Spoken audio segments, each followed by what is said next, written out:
प्रिय मित्रों, उधर श्री कृष्ण सुदामा की विदाई करते हैं। वे कहते हैं कि इतनी जल्दी जा रहे हो, ये ठीक नहीं कर रहे हो मित्र। तब सुदामा कहते हैं कि मन तो मेरा भी नहीं जाने को कर रहा है, पर क्या करूं, जाना ही पड़ेगा। सुशीला मेरी राह देख रही होगी। रुक्मिणी, सत्यभामा और जामवंती सभी उन्हें रोकने का बहुत प्रयास करती है। तब सुदामा कहते हैं, इन 4 दिनों में इतना आनंद आया कि तृप्त हो गया हूं मैं। एक साथ इतना सत्कार और इतना प्यार तो मुझे कभी भी नहीं मिला था। सबसे बड़ा सुख मिला है इस विराट राजमहल में। ईश्वर करे तुम्हारा ये सुखी परिवार और भी फले फूले। ये सुनकर श्री कृष्ण कहते हैं कि ईश्वर से मेरे लिए ही मांगोगे मित्र, अपने लिए कुछ नहीं। तब सुदामा कहते हैं कि अरे कृष्णा, ईश्वर की कृपा तो सदा मेरे साथ बनी रही है, अब अपने लिए उससे क्या मांगना। एक ब्राह्मण तो अपने सीमित साधनों में ही सुखी रहता है, शिक्षा देना और भिक्षा लेना, इसी में अपना सारा जीवन आनंद से गुजार देता है। बस मित्र, अब आज्ञा दो। श्री कृष्ण भावुक होकर हर प्रकार से उसे रोकने का प्रयास करते हैं, परंतु वह कहता है कि इतने भावुक होकर रोकने का प्रयास न करो मित्र। तब श्री कृष्ण कहते हैं कि ठीक है, यदि यही तुम्हारी इच्छा है तो यही सही। फिर श्री कृष्ण कहते हैं, परंतु मेरी एक विनती है कि अपने मित्र को भूल ना जाना, अपने हृदय में मेरे लिए थोड़ी सी जगह हमेशा रखना। इस पर सुदामा कहता है कि मेरी भी विनती है मित्र की, अपने इन श्री चरणों में मेरे लिए भी थोड़ी सी जगह रखना। ऐसा कहकर सुदामा पैर छूने लगता है तो श्री कृष्ण उसे गले लगाकर कहते हैं कि अरे चरणों में नहीं मित्र, तुम्हारा वास सदा मेरे हृदय में रहेगा। फिर श्री कृष्ण एक सेवक से कहते हैं कि सुदामा को वृंदापुरी तक छोड़ने के लिए रथ का प्रबंध करो। ये सुनकर सुदामा कहता है कि अरे नहीं नहीं, रथ की कोई आवश्यकता नहीं, और फिर वृंदापुरी की गलियां इतनी तंग है कि वहां रथ जा ही नहीं सकता। तब श्री कृष्ण कहते हैं, अच्छा चलो, तो फिर मैं द्वारिका की सीमा तक तुम्हें छोड़ आता हूं। इस पर भी सुदामा कहता है, नहीं नहीं, मैं अकेले ही चला जाऊंगा, रास्ता मेरा देखा भाला है, ईश्वर का नाम जपते जपते जैसे आया था वैसा ही चला जाऊंगा। सुशीला मेरी राह देख रही होगी। उधर सुशीला अपने स्वामी की राह में मंदिर से लेकर कुछ दूर तक फूलों की बिछात बिछाकर रखती है। तभी वहां चक्रधर आकर उन्हें भोजन देता है। सुशीला कहती है, देवर जी, ये कष्ट आपने क्यों उठाया। फिर चक्रधर भोजन को एक ओर रखकर कहता है कि सेवा को आप कष्ट कह रही है। सुशीला कहती है, वो तो ठीक है, पर मुझे तो भूख ही नहीं लग रही है। तब चक्रधर कहता है कि थोड़ा बहुत खा लो, अन्यथा कमजोरी आ जाएगी, मैं बच्चों को खिलाकर ही आया हूं। फिर सुशीला मान जाती है। तब वह कहता है, लीजिए आप खाना खाएं, मैं कुएं से पानी लेकर आता हूं। चक्रधर के जाने के बाद सुशीला सोचती है, भगवान, मेरे पति इस समय कहाँ हैं, कब लौटेंगे। इधर सुदामा को द्वारिकापुरी के बाहर पैदल चलते हुए बताया जाता है, और चलते चलते वह सोचता है कि मैं तो आया खाली हाथ था और खाली हाथ ही जा रहा हूं। वह सोचता है कि कैसे दीनदयाल है और कैसे दीनानाथ। सुशीला क्या सोचेगी, किस लिए भेजा था मुझे। वह सोचता है कि यहाँ आकर क्या पाया और क्यों आया। इस तरह कई तरह के उसके मन में विचार चलते रहते हैं। तभी उसे वही मुरली मनोहर श्री कृष्ण की गीत गाने की आवाज सुनाई देती है। वह पलटकर देखता है तो मुरलीधर मनोहर एक बैलगाड़ी लिए चला आ रहा है, गाना गाते हुए कि दुल्हन बिना रहा जाए ना ओ रामा। उसे देखकर सुदामा प्रसन्न होकर उसे रोकता है। मुरलीधर मनोहर बैलगाड़ी रोककर देखता और कहता है, अरे ओ ब्राह्मण देवता। सुदामा भी कहता है, अरे मुरली मनोहर तुम। मुरली मनोहर बैलगाड़ी से नीचे उतरकर पास आकर कहता है, अरे प्रणाम ब्राह्मण देवता। सुदाम कहता है, खुश रहो, तुम यहाँ कैसे निकल पड़े। तब मुरली मनोहर कहता है, अरे मैं तो अपनी लक्ष्मी को लेने जा रहा हूँ, पूरे 7 दिन हो गए उससे बिछड़े हुए, बस अब अपनी बैलगाड़ी में बिठाकर ले आऊंगा। आप भी चलिए, आपको आपके गांव तक छोड़ दूंगा। मैं आपके गांव वृंदापुरी से आगे प्रेम नगर तक जा रहा हूं, चलिए।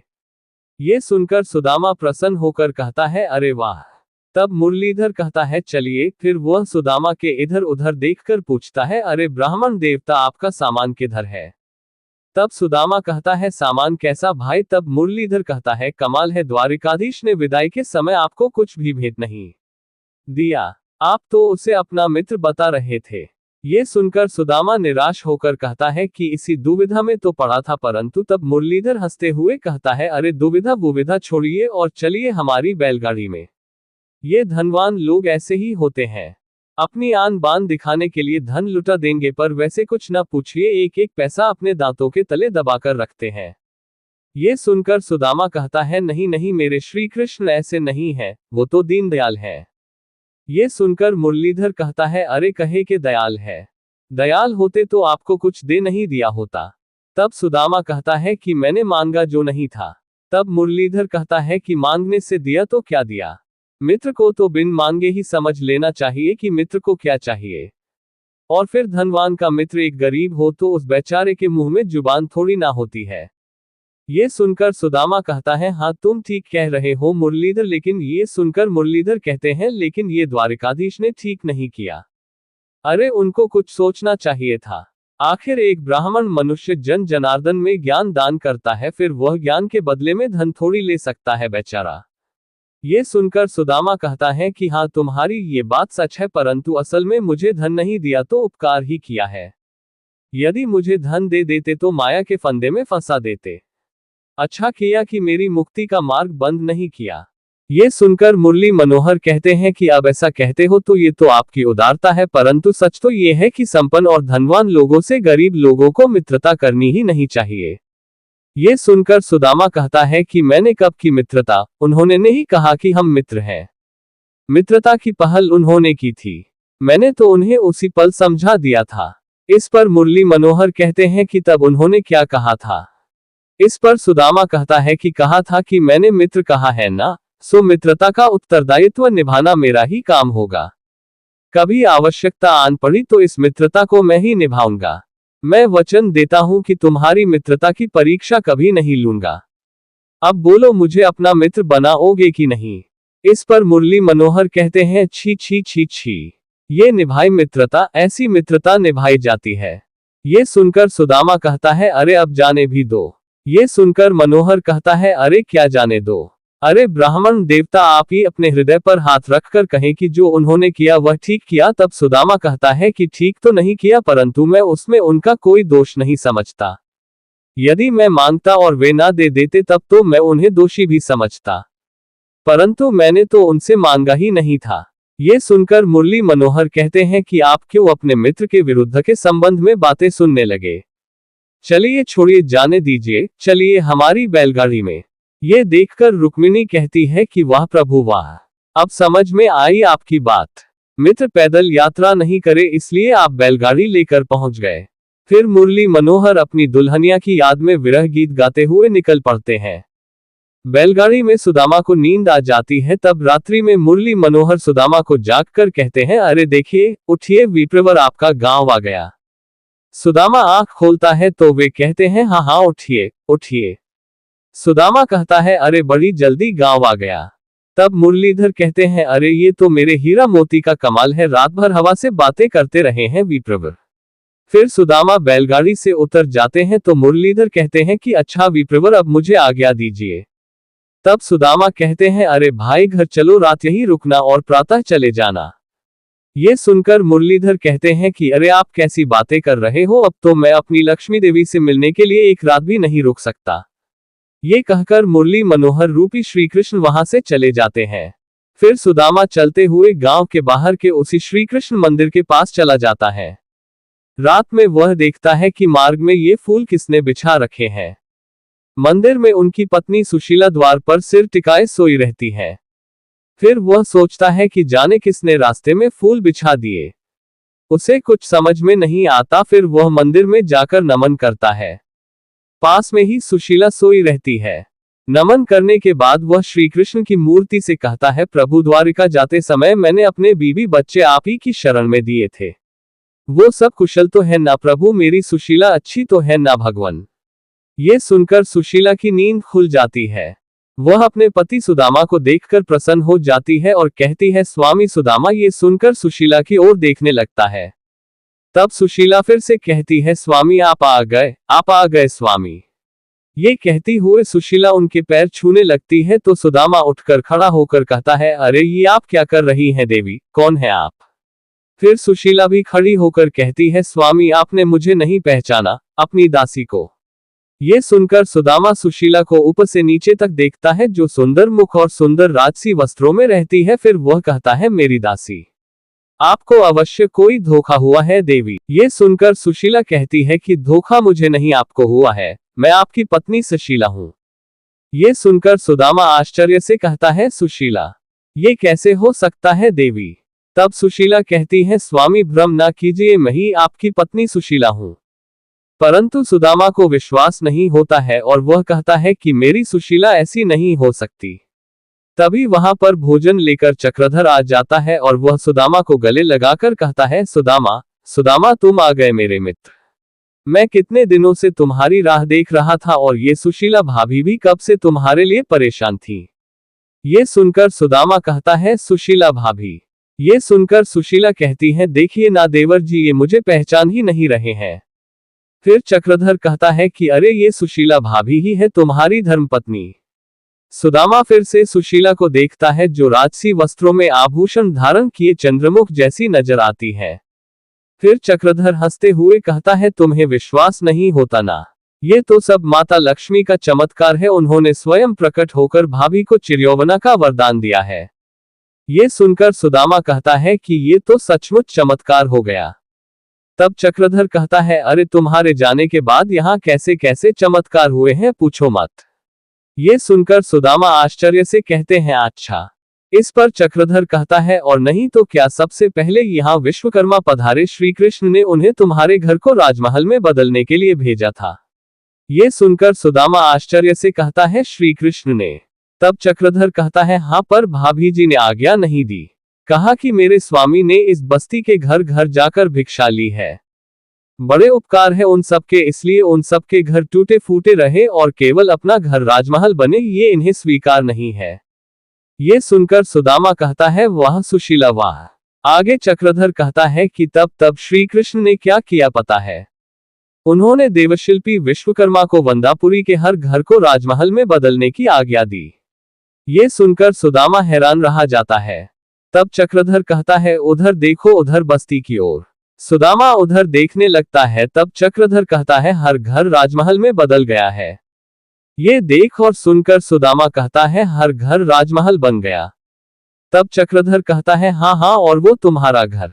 तब सुदामा उस ओर देखता है तो एक भव्य महल खड़ा दिखाई देता है। ये देखकर वह अचंभित हो जाता है। चक्रधर कहता है, सबसे बड़ा, सबसे ज्यादा वैभवशाली, श्री कृष्ण के राजमहल जैसा। ये सुनकर सुदामा के आश्चर्य का ठिकाना नहीं रहता है और वह कहता है, श्री कृष्ण के राजमहल जैसा। ये सुनकर चक्रधर कहता है, अरे अब वह महल कहाँ, मंदिर है, मंदिर। माता लक्ष्मी ने अपने दिव्य चरण चिन्ह छोड़े हैं वहां पर। ये देख और सुनकर सुदामा भावुक होकर श्री कृष्ण की मूर्ति के समक्ष सिर झुकाकर कहता है, प्रभु वाह, प्रभु वाह, मेरे पीछे आप यहाँ लीलाएं दिखाते रहे और अपने मित्र को भनक भी नहीं लगने दी। मैं मूर्ख ये समझ रहा था कि आपने मुझे कुछ भी नहीं दिया। क्षमा करना प्रभु, मुझसे बहुत बड़ी भूल हो गई। ऐसा कहकर सुदामा रोने लगता है। फिर वह कहता है, पर इसमें सब दोष मेरा नहीं है, वो मुरली मनोहर है ना, वो पता नहीं क्या अनाश शनाब बक रहा था। प्रभु उसे भी क्षमा कर देना, वो क्या जाने आपकी अपार लीलाओं को। ये सुनकर श्री कृष्ण रुक्मिणी से कहते हैं, देवी, भक्तराज सुदामा के इस भोलेपन का तो स्वयं मैं भक्त हूँ। तब रुक्मिणी कहती है, और मैं भी। फिर सुदामा कहता है कि तो ये थी सुशीला और वृंदापुरी के काया पलटने की कथा। चक्रधर कहता है, हाँ। तब सुशीला कहती है कि पर काया पलटने की कथा यही समाप्त नहीं होती। तब सुदामा कहता है, अच्छा, और किसकी काया पलटी है? तब सुशीला कहती है, देवर जी की। चक्रधर अब बदल गए हैं और इन्होंने राजा का गुणगान करना बंद कर दिया है। तब राजा ने इस पर इन्हें भी वही दंड दिया था जो आपको दिया था। देवर जी भी अब केवल ईश्वर का ही गुणगान करते हैं। ये सुनकर सुदामा चक्रधर को गले लगा लेते हैं। फिर सुदामा कहते हैं कि प्रभु, अब और कौन सा अचंभा और कौन सा चमत्कार बाकी है, वो भी बता दो। ये सुनकर श्री कृष्ण कहते हैं, धैर्य रखो सुदामा, अभी और भी चमत्कार बाकी है, जरा घर तक तो पहुंचो, फिर देखो क्या होता है। सुदामा के गांव में प्रवेश करने के पूर्व ही गांव वालों को इसकी सूचना मिल जाती है कि सुदामा जी आ गए हैं। तो सभी गांव के लोग उनके आने की खुशी में उनका भव्य स्वागत करते हैं। फिर सुशीला और सुदामा को गांव के लोग एक रथ में बैठाकर लाते हैं। ढोल नगाड़े बजाकर उत्सव मनाते हैं, नृत्य करते और गीत गाते हैं। फिर सभी सुदामा और सुशीला को उनके महल के सामने लाकर छोड़ देते हैं। तभी उनके बच्चे महल के अंदर से निकलकर उनके पास पिताजी आ गए पुकारते हुए आते हैं। सुदामा उनके नए वस्त्र और उनकी दशा देखकर प्रसन्न हो जाता है और चारों बच्चों को गले लगा लेता है। तभी वहां पर राजा एक रथ में सवार होकर अपने घुड़ सैनिकों के साथ आ जाता है। गांव के सभी लोग ये देखकर चौंक जाते हैं। राजा रथ से उतरकर सुदामा को प्रणाम करता है और कहता है, क्षमा करे भक्तराज, क्षमा करे। सुदाम उन्हें उठाकर कहता है, ये क्या राजन, आप एक गरीब की कुटिया पर इस तरह पधारे और सब नगरजनों के सामने मेरे पैर पकड़े, ये आपको शोभा नहीं देता। तब राजा कहता है कि जिन चरणों की धूली से वृंदापुरी के भाग्य बदल गए, मैं उन्हीं चरणों की धूली अपने माथे से लगाकर अपने भाग्य बदलना चाहता हूं। आपके प्रति मैंने जो अन्याय और अत्याचार किया था उसके लिए मैं क्षमा मांगता हूं, मुझे क्षमा करें। तब सुदामा कहता है कि नहीं राजन, आपको क्षमा मांगने की आवश्यकता नहीं। मैं देख रहा हूं कि आपके मन में पश्चाताप की अग्नि जल रही है। इस अग्नि में सारे पाप भस्म हो जाते हैं। फिर राजा अपना मुकुट निकालकर कहता है कि आज से आप इस सुदामा नगर के राजा हैं। तब सुदामा कहता है कि नहीं राजन, ब्राह्मण का कर्तव्य राज करना नहीं है, बल्कि राजा को धर्म का मार्ग दिखाना होता है। यदि राजा भूल करे और गलत नीतियों को अपनाए तो उसे रोकना ब्राह्मण का धर्म है। ये राज्य आपका है, राज आप ही करेंगे और धर्म के सिद्धांतों के अनुसार ही करेंगे। ऐसा कहकर सुदामा मुकुट को राजा को पहना देता है। तब राजा कहता है, ठीक है, आज से आप ही हमारा मार्गदर्शन करेंगे। हम आपको आज ही से राजगुरु की पदवी देने की घोषणा करते हैं। ये सुनकर सुदामा की पत्नी प्रसन्न हो जाती है। फिर राजा जनता की ओर देखकर कहता है, बोलो राजगुरु सुदामा जी की जय। सभी जय जयकार लगाते हैं। फिर राजा प्रणाम करके चला जाता है। इसके बाद चक्रधर कहता है, मित्र, भाभी ने कहा था कि जब उनका ब्याह हुआ था तब जिस तरह तुम उनका हाथ पकड़कर टूटे फूटे झोपड़े में लाए थे, उसी तरह जब तक उनका हाथ पकड़कर राजमहल में नहीं ले जाओगे तब तक वह राजमहल में नहीं जाएंगी। फिर चक्रधर सुदामा का हाथ लेकर सुशीला के हाथ में रख देता है। तब सुदामा सुशीला का हाथ पकड़कर राजमहल में प्रवेश करता है।